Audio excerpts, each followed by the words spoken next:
Momen kebersamaan Rizky Billar dan Lesti Kejora saat liburan di Turki menjadi sorotan. Apalagi Lesti Kejora pergi dalam kondisi hamil. Baru-baru ini terekam peristiwa Rizky Billar membentak Lesti Kejora, yang akrab disapa Dedek. Tak hanya itu, Rizky Billar di satu kesempatan juga mengaku khawatirkan kondisi calon anaknya karena ulah Lesti Kejora.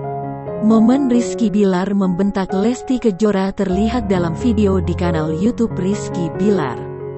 Senin tanggal 25 Oktober tahun 2021. Sang aktor meledek istrinya dengan nada mencibir.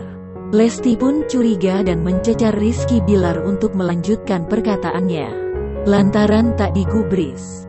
Tangan Lesti memegang Rizky Billar hingga berjengit. Rizky Billar justru melotot ke Lesti sang istri dan berlagak marah. Billar membentak Lesti yang justru terkekeh melihat tingkahnya.